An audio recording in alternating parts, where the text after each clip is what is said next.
Türkiye'nin kalbinde 12 bin yıllık bir tarih uyuyor. Ama artık suyun altında. Burası Hasankeyf. Sadece bir baraj projesi değil, bir medeniyetin mezarlığı. Ancak asıl sır, suların yüzeyde bıraktığı anıtlarda değil, kayanın derinliklerinde, labirent gibi uzayan tünellerde saklıydı. Artuklu beyleri ve Eyyubi sultanları. Dicle'nin taşkınlıklarından korunmak için servetlerini yeraltı kasalarına gömdüler. Ancak baraj suları yükseldiğinde bu tünellerdeki hazinelere ulaşmak için geriye sadece bir saat kalmıştı. Geride kalanlar, kralların servetine ulaşabildi mi? Yoksa o altınlar şimdi Dicle'nin derinliklerinde mi kilitli kaldı?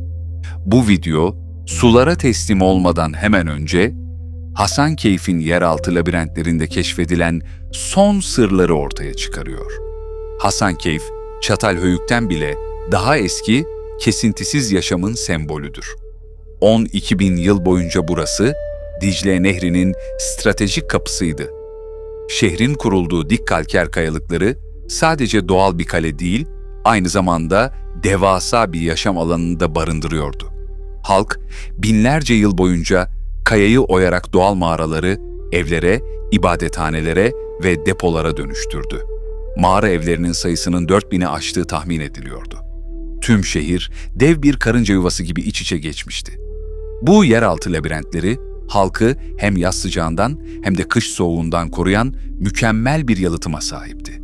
Sadece evler değil, gizli kiliseler, manastırlar ve hatta atların barındığı ahırlar dahi kayanın içine inşa edilmişti. Hasankeyf'i özel kılan bu yaşam alanlarının sadece dikey değil, aynı zamanda yatay olarak da genişlemesiydi. Mağaralar arasındaki geçişler ve gizli merdivenler şehri adeta sırlar odasına çeviriyordu. Ancak bu mağaraların en önemlileri şehrin altın çağında, yani Artuklu ve Eyyubi dönemlerinde inşa edilenlerdi. Bu dönemin mimarları, kayaları sadece barınak olarak değil, aynı zamanda serveti saklamak için birer kasa olarak gördüler. Ve Dicle Nehri bu yeraltı sırlarının anahtarıydı.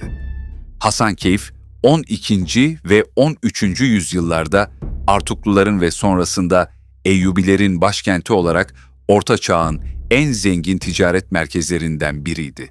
Artuklu beyleri devasa surlar ve görkemli köprüler inşa ederken aynı zamanda kendilerine özel yeraltı sığınakları da yaptılar. Bu dönemde Dicle Nehri düzenli ve şiddetli taşkınlıklarıyla biliniyordu. Nehrin suları şehrin ekonomisi için hayat, ancak servet için büyük tehditti. Kaynaklara göre Artuklu hükümdarları hazinelerini ve önemli evraklarını taşkınlık seviyesinin çok üzerindeki gizli kasalara yerleştiriyordu. Bu kasalara ulaşım sadece hanedanın bildiği karmaşık kilit mekanizmalarıyla korunan tünellerle sağlanıyordu. Arkeologlar yüzeydeki yapıların incelenmesi sırasında bazı yapılarda tünel ağlarına açılan boşluklar tespit etti. Örneğin Zeynel Bey Türbesi yakınlarındaki bazı yapılarda yer altına inen ve aniden kesilen gizli merdivenler bulundu.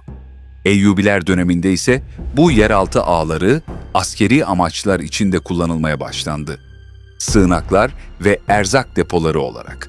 Hasankeyf Kalesi'nin altında, tüm şehrin altına yayılan ve nehir seviyesinin altındaki bölgelere dahi ulaşan bir ağ olduğu düşünülüyor. Bu tünellerin ve kasaların çoğu, suların yükselmesi tehdidiyle yüz yüze gelmeden önce dahi keşfedilememişti. Bu da demek oluyor ki, nehir taşkınlıklarından korunmuş, yüzyıllardır dokunulmamış Artuklu hazineleri şu anda hala orada olabilir. Ancak zamanımız daralıyordu. 2018'de suların yükseleceği kesinleştiğinde son bir umutla yeraltı labirentlerine girildi. Peki arkeologlar ve yetkililer sular gelmeden önce bu krallık sırlarına ulaşabildi mi? Cevap hem evet hem hayır. İlisu Barajı'nın inşası Hasankeyf'in sonunun başlangıcıydı.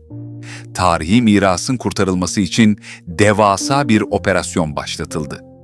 En önemli 9 tarihi eser, özel bir raylı sistem ve tekerlekli platformlar kullanılarak Yeni Hasankeyf'teki kültürel park alanına taşındı. Zeynel Bey Türbesi, Artuklu Hamamı ve Orta Kapı suların yükselişinden önce kurtarılan en dikkat çekici eserlerdi. Ancak bu operasyon sadece yüzeydeki anıtlar içindi. Yeraltı labirentleri için farklı bir plan gerekiyordu.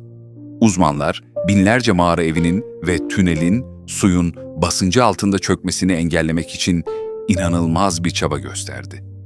Bazı mağaraların ve tünel ağlarının girişleri özel beton harçlarla mühürlenmek zorunda kaldı.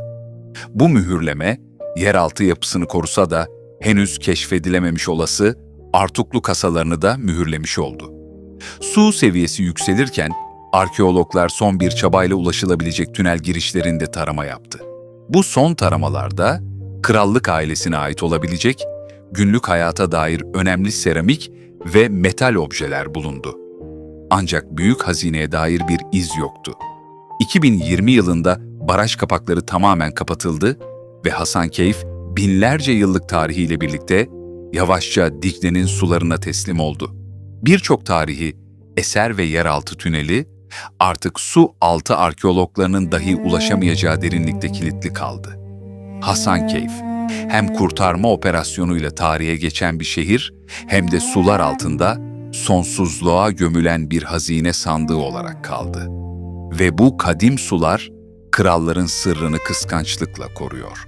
Karadeniz'in oksijensiz derinliklerinden Dicle'nin yükselen sularına geldik. Her iki coğrafyada Anadolu'nun büyük sırlarını koruyor.